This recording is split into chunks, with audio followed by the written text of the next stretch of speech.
Welcome to This Week in Astrology. This is episode number 534 for May 18 through 24, 2020. The second half of May features a mentally stimulating Gemini New Moon and a peaking Grand Trine that supports committed partnership. We also have an inspiring Venus-Neptune square and 6 bonus aspects that are not in my written forecast. Thank you so much for joining me. I'm your host, Benjamin Bernstein, broadcasting from thisweekinastrology.com. I simultaneously record these weekly forecasts as an audio podcast and a video, so you can choose whichever format you prefer. The video version includes my chart graphics for things like lunations and aspect patterns. You can also see these graphics if you read my forecasts online. Just go to astroshaman.com, click blog on the menu bar, and choose the Astrology Forecasts category. Please do leave me a rating, review, or comment wherever you're getting this episode so that others like you can find it. What is old as we come into this week? We've got a waning moon. Venus is retrograde through June 25th. And into the fall, we have retrogrades of Jupiter, Saturn, and Pluto. Let's move on to our days of this week. On Wednesday, May 20th, the sun enters Gemini at 9:49 a.m. Eastern Daylight Time. Learning, communication, and playfulness get extra support for the next month. Be sure to get enough variety. Gemini can be like a stone skipping across the surface of a pond. Gemini also supports connecting with neighbors and siblings, as well as local travel, as much as social distancing allows anyway. Also, on Wednesday, May 20th, your muse may not take no for an answer with Venus square Neptune. Venus, 21 Gemini, Neptune, 21 Pisces. Venus is the artist, Neptune is divine inspiration, and a square insists on turning a corner. This aspect can also make it easier to deepen your relationship with your divine self and perceive the divine in the world around you. With Venus in Gemini, creative writing is supported, as well as a variety of creative outlets. Hard aspects can also bring challenge. Try not to fall under the spell of someone trying to talk you into something that would not serve your highest good. And don't go overboard on sensual indulgence. It might be better to mindfully measure out a small container of ice cream instead of sitting down with the entire carton. Next up, on Friday, May 22nd, we have 3 Mercury aspects. I'll give them their coordinates up front and then tell you what they mean. We have a Mercury-Venus conjunction at 20 Gemini.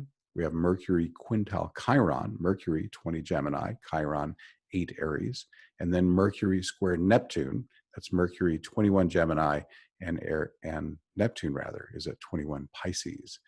So the heart of this is that Mercury is obviously stimulating that Venus-Neptune square as Mercury comes up and comes to the same spot as Venus. So what we could say here, I just wing these non-written aspects here. We could say that it's an enhancement. Really, as I think about it, it's not that different because Venus is already in Gemini, which is the same as Mercury. So if anything, it would augment a little bit those things I said about Venus, Neptune that are more mental. So creative writing, harmonious communication, inspired communication, communication with the higher self. I think the Mercury addition to that, again, it's more of the same in a sense because Venus is already in Gemini, and Gemini and Mercury have the same keywords. So that's just a little augmentation on that. Now, Mercury quintile Chiron is rather different because Chiron's the mentor and the healer, and Mercury is communication. So the quintile is a magical kind of fairy dust kind of connection between the two. So any kind of mentoring work, and not just formal mentoring, but just giving good wisdom, broadly speaking, is really supported here in the days around May 22nd. There's a little bit of a healing vibe here. Mercury in medical astrology is the hands and the arms. If you're doing energy healing, that's where the energy comes out.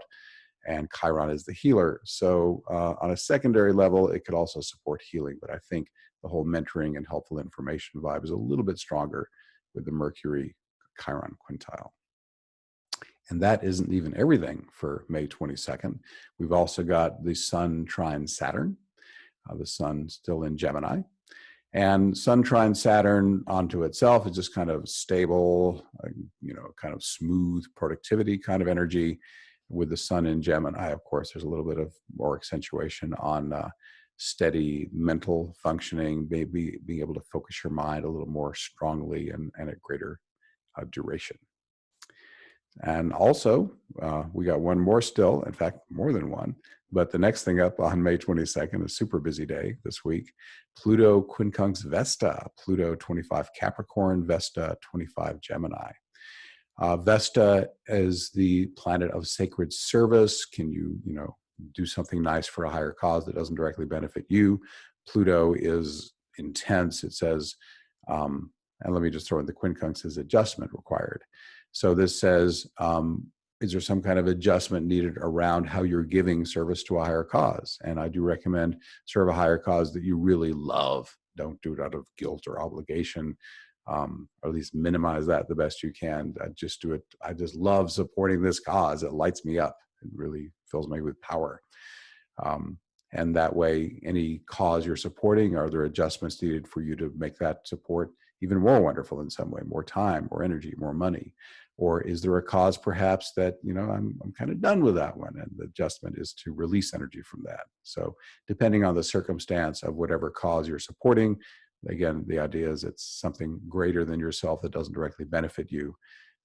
That's what that Pluto Vesta quincunx can be about. Then we have our lunation, and I'm going to, for those of you watching the video, I'm going to take a sec and get that graphic up. So give me just a moment to do that. I can do it from here.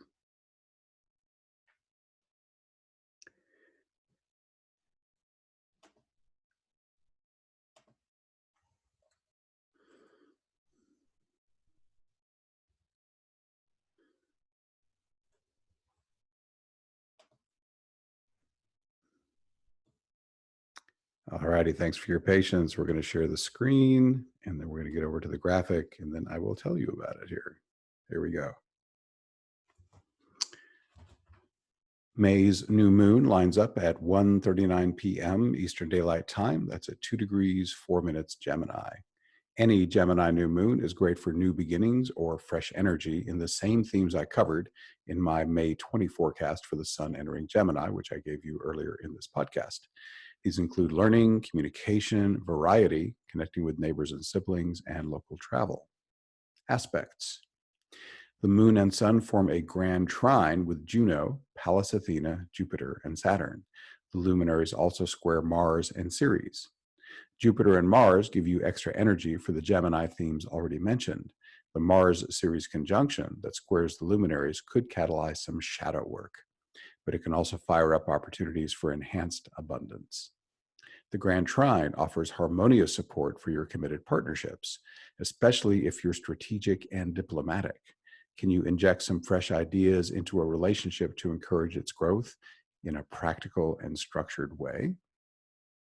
The Sabian symbol for this new moon is the charming court life at the Garden of the Tuileries, or Tuileries, or something like that, in Paris. In this time of social distancing, we're doing more of our social intercourse via online tools like Zoom. We can add in a cool virtual background, like the one I'm using right now in the video, but chances are that our homes will be a bit less magnificent than the Tuileries. I hope I said that right. Still, our need for human connection remains. Are you choosing to connect with virtual groups that are more charming than challenging? Can you all work together to create a virtual gathering place that's as delightful as possible? So we'll get this graphic away and get back to live video.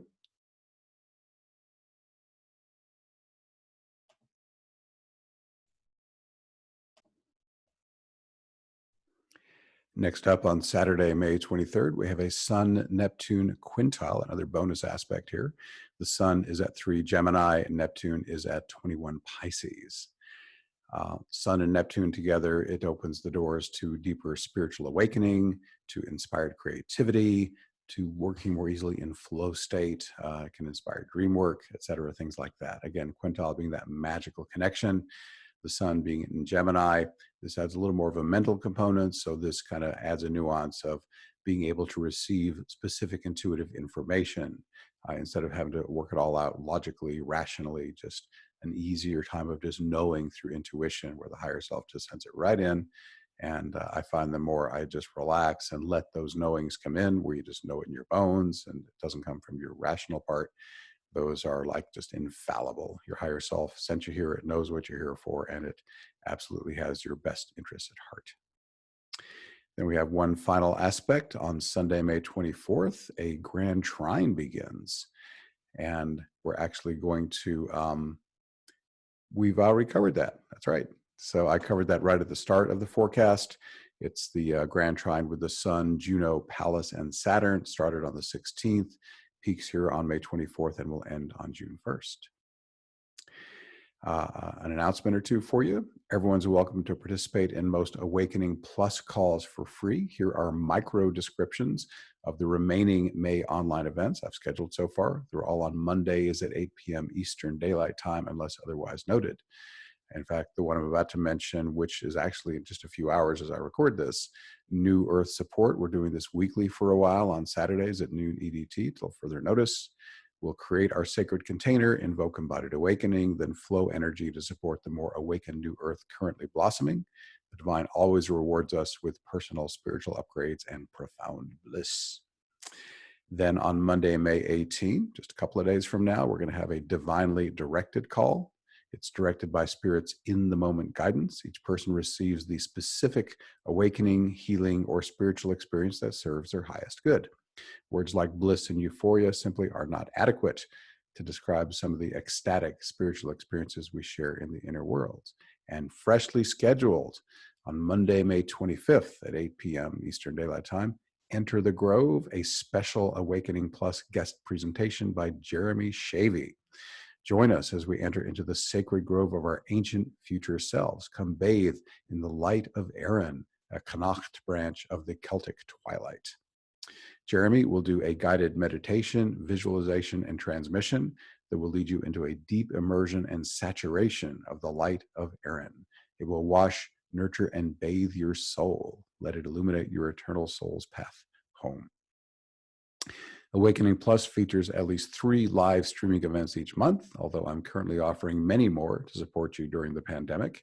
Most events are open to everyone for free. The archive of over 230 transformative events, accountability partners, and the forum are available exclusively to Awakening Plus members. You can learn more at awakeningplus.com. Thank you for being here. Once again, I'm Benjamin Bernstein with astroshaman.com. I can serve you with astrology readings, shamanic healing, awakening activation, astrological event timing, and one-of-a-kind life coaching. All of my one-on-one services are equally effective in person or long distance. And during the pandemic, I've dropped my rates significantly because so many people are experiencing financial hardship. I also offer an unbeatable price on SolarFire, the #1 astrology software for Windows. And as I mentioned, I run the Awakening Plus online membership for spiritual support. You can learn about all this and more at astroshaman.com. You can also learn about all the stuff I've talked about in the show notes. To see them, go to astroshaman.com/534. Again, astroshaman.com, ASTROSHAM as in mother, AN as in Nancy.com/534. Please reach out if you have any questions. My email is info@astroshaman.com. My number for voice and text is 828-338-9852. I would love to connect with you. We are wrapping it up. Once again, please leave me a rating, review, or comment wherever you're getting this episode so that others like you can find it. This Week in Astrology is honored to be chosen as one of the internet's top 10 astrology podcasts. Check out our website where you can hear the show and subscribe to podcast updates. You can also do a single sign up for 2 great opportunities, chances to win a free consultation, and have your chart interpreted on the show. Go to thisweekinastrology.com where you'll be redirected to the appropriate area of astroshaman.com. Whatever your sun sign, my forecast can help you make the best use of the current astrological energies. All dates and times are in the U.S. Eastern Time Zone. Events are most powerful on the dates listed, but their influence will be active for at least a week before and after. Everyone's affected by these global transits, but you'll be most powerfully impacted when moving planets activate sensitive points in your natal chart. Discover how these transits will personally affect you by booking a session with me, astroshaman.com, services on the menu bar. Choose the first pull down, which is Astrology Plus. Thanks again for spending this time with me. Stay safe, stay healthy. I wish you infinite blessings as the stars light your way.